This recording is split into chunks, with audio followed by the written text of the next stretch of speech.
My speech will start in 3, 2, 1. The motion before us today suggests that in the wake of civil war, colonialism, or regime change, history textbooks should prioritize the bottom-up perspective that lived experience of ordinary individuals. The proposition argues that this approach fosters empathy and returns humanity to history.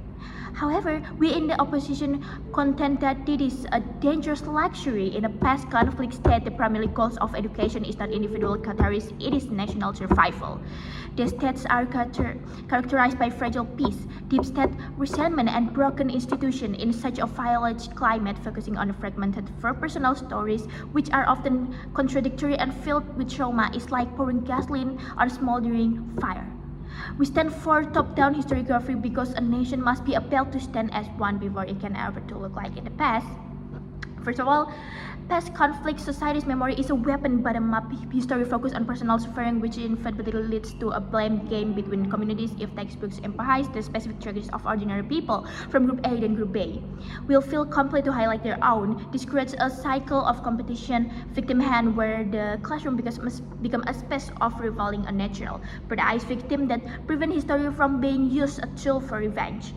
Second, a nation cannot fund fiction without a shared sense of who we are. Bottom-up history is inherently fragmentary and celebrates the local over the national. In a state recently apart by civil war, the priority must be a creation of national clue. Top-down history focus on the institution, the shared struggles, and the common future of the states. It builds on five we that transcend a kind or regional. The states it built lines, which the only way to prevent the states from collapsing back into the tribalism. Third, to ensure that we never again become a reality, the next generation needs to understand how systems fail, not just how people felt when they did. Top-down history focus on political structures, the failure of the rule of the law, and macroeconomics collapses. This is institutional literacy. By studying the top, students learn how to fix the measuring of states. Bottom-up history focus on the symptoms, but top-down history focus on the cure. Fourth, in many post-conflict states, local regions remain under the influence of extremists of world war. A bottom-up approach about the local justifies their past violence under the guise of local perspective. A centralized top-down curriculum acts as a necessary filter. It ensures that the states can moderate the narrative to ensure it promote peace, tolerance, and constitutional values rather than local military.